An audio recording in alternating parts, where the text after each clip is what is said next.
ठीक है, welcome back to my YouTube channel. मेरा नाम है अतुल शर्मा, सबका स्वागत करता हूं। तो जो ये वीडियो आज की बेसिकली उन लोगों के लिए जो लोग आरआरबी पीओ के लिए तैयारी कर रहे हैं, आरआरबी क्लर्क के लिए तैयारी कर रहे हैं और उनके दिमाग में बार बार एक सवाल आता है कि भैया क्वांट की स्पीड नहीं बढ़ रही है, क्वांट में नंबर नहीं आ रहे हैं, रीजनिंग अटैम्प्ट हो जा रही है, क्वांट नहीं हो रहा है, क्वांट में स्कोर कम आ रहा है, क्वांट में ये अटैम्प्ट नहीं हो रहा है, क्वांट में टाइम बहुत ज़्यादा लग रहा है। बहुत सारे सवाल होते हैं लोगों के मन में और उसका जवाब मैं देना चाहूँगा इस वीडियो में कि स्पीड कैसे इंक्रीज़ करें।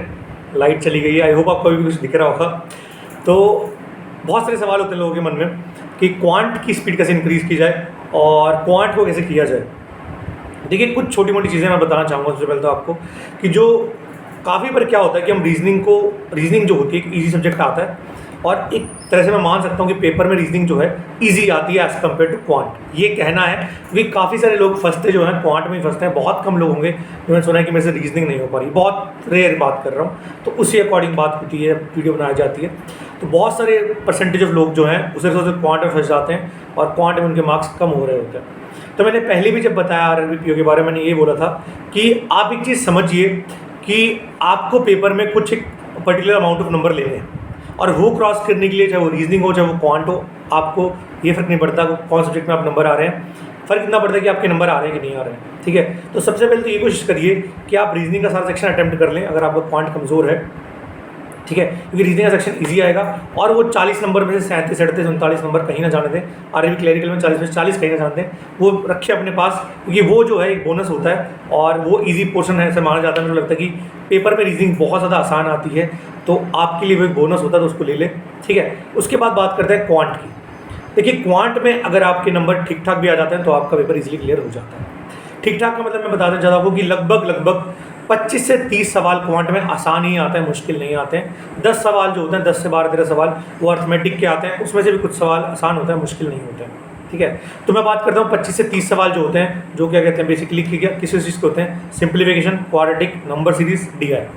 ये जो पोर्शन है बहुत ही आसान होता है, इसको मुश्किल हम लोग बनाते हैं प्रैक्टिस ना करके, चीज़ें ना समझ कर। ठीक है, ये सब चीज़ें देखकर हम उसको मुश्किल बनाते हैं। तो मैंने काफ़ी लोगों को देखा है कि उनको टेबल भी अच्छे से याद नहीं है। अगर टेबल भी, जैसे मेरे एक दोस्त से पहले लड़के से बात हुई थी, लड़के से ना, तो उसको भी टेबल अच्छे से याद नहीं थे। कुछ और लोग मैंने देखे जिनको टेबल याद नहीं है। जैसे बहुत सारे लोग इनको टेबल ही याद नहीं है ना। और क्वाड्रेटिक की बात करें, रूट्स बनाने में दिक्कत होती है। नंबर सीरीज़ में नंबर जो है लिखते रहते हैं बार बार, तो बहुत सारी चीज़ें होती हैं। तो एक एक करके बात करते हैं। सिंप्लीफिकेशन की बात करता हूँ। तो सिंप्लीफिकेशन की मैंने पहले भी बात बताई है आपको कि सिंप्लीफिकेशन मैक्सिमम 20 से 25 सेकंड लेती है। अगर बहुत लंबी है तो 35 सेकंड, 30-35 सेकंड ले सकती है, वरना इससे हमेशा कम टाइम में आपको सिंप्लीफिकेशन सॉल्व करनी पड़ेगी।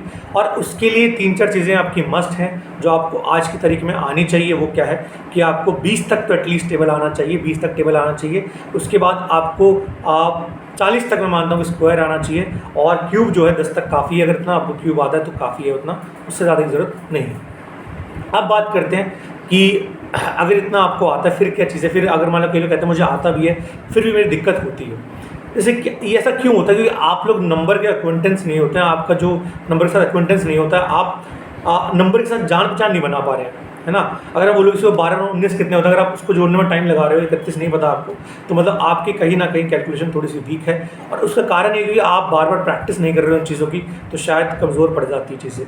कहने के मतलब अगर मैं मुझसे पूछूँ 36 और 38 कितने, 74 उत्तर आना चाहिए, जबकि जब देखो सोचने से पहले आंसर आ जाता है। कारण ये है क्योंकि आप इतनी प्रैक्टिस करिए नंबर्स के साथ कि आपके जब 2 नंबर दिए जाएं आपको पता होना चाहिए कि उनका सम क्या होगा, उनका डिफरेंस क्या होगा, उनका प्रोडक्ट क्या होगा। दिमाग में जब आंसर आ जाना चाहिए, इतनी प्रैक्टिस होनी चाहिए, तब जाके सिंप्लीफिकेशन अच्छी बनती है। ठीक है, और ये कैसे बनती है, इसका सिर्फ और सिर्फ एक लॉजिक होता है क्या कि आप प्रैक्टिस करते रहें, प्रैक्टिस करते रहें, प्रैक्टिस करते रहें, प्रैक्टिस करते रहें। तो अगर आपको आज भी लगता है कि आपकी सिंप्लीफिकेशन में कहीं ना कहीं कमी है, मैं मानता हूँ कि एटलीस्ट आप 4 से 5 क्विजेस लगाइए, कम से कम 40-50 सवाल रोज़ लगाइए। सिंप्लीफिकेशन का एग्जाम पास है, कोई दिक्कत नहीं है, बट अभी भी आप कर सकते हैं सेट। 40 से 50 सवाल डेली लगाइए सिंप्लीफिकेशन के, नंबर्स आपके साथ जुड़ने लगेंगे, आपको समझ चीज़ें आने लगेंगी और आपका काम हो जाएगा।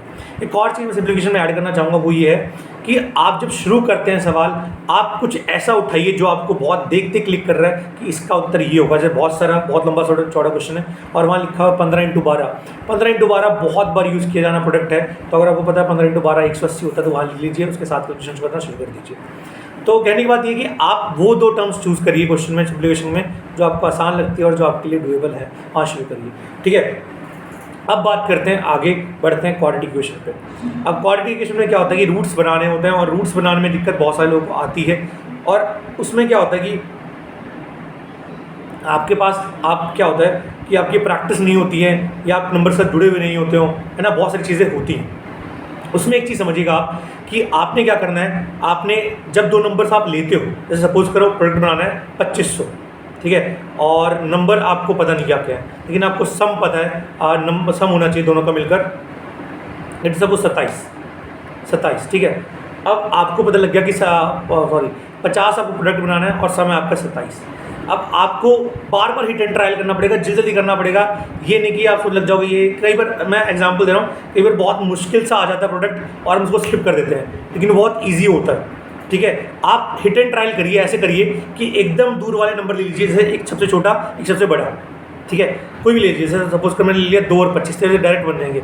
आप कोई भी ऐसे ले सकते हो। मान लो अगर नंबर आता है 630 का प्रोडक्ट बनाना है, ठीक है, आप ले लीजिए 5 × 20, 100 बन रहा है, नहीं बनेगा। और जैसे आप एक चीज़ समझोगे कि जैसे जैसे नंबर क्लोज आने लगेंगे 6 × 19, तो प्रोडक्ट जो होता है वो बढ़ता जाता है। इस चीज़ को समझिए, कंसेप्ट है ये तरीके का कि जो प्रोडक्ट होता है बेसिकली, जब दो नंबर आप चूज़ करते हैं उनको पहले दूर चूज़ करिए अपने सबसे, और जैसे जो पास आने लगेंगे उनका प्रोडक्ट बढ़ता जाएगा। जैसे सपोज करते हैं मैं नंबर लेता हूँ 40 और 5, 200 प्रोडक्ट बनता है इनका, ठीक है। अब अगर मुझे 200 से ज़्यादा चाहिए तो मैं 40 और 5 को पास लेऊँगा, मतलब 10, 5 वहाँ से बढ़ा दिया तो 10 और 35, 350 हो गया। देखो 350 हो गया, और 5 कम कर दिया, 15 और 30, तो क्या कहते हैं ऐसे, फिर 450 हो गया। तो ये चीज़ें हैं, एक ये कंसेप्ट है जो आप अगर सीख पाए तो बहुत बढ़िया, अगर नहीं सीख पाए तो आगे चीज़ों पे ध्यान दीजिएगा। और एक और चीज़ आपको बताऊंगा कि सॉरी यार कॉल आ रहा है, तो और एक चीज़ बताऊंगा कि हाँ क्वाड्रेटिक की बात हो गई है। अब बात करें नंबर सीरीज़ की। नंबर सीरीज़ के बारे में ऐसा आपको बताऊंगा बार बार कि आप लिखिए मत, पहली बात तो आप लिखिए किसी में मत, सिंप्लीफिकेशन मत लिखिए, क्वाड्रेटिक में मत लिखिए, नंबर सीरीज़ में मत लिखिए भाई। सवाल देखिए, उसको समझिए और दिमाग में इंटरप्रेट करिए कितने का डिफरेंस लिखिए डायरेक्ट। कई लोग सवाल भी एज इट इज उतार देते हैं, वो नहीं करना भाई। सवाल देखिए, डिफरेंस उतारिए, डिफरेंस देखिए, डिफरेंस करिए सॉल्व, डिफरेंस देखिए, डिफरेंस लिखिए, जो भी डिफरेंस आ रहा है उसको नोट डाउन करिए वहाँ पे, ठीक है। ये चीज़ें समझिए। उसके बाद बात करते हैं डीआई की।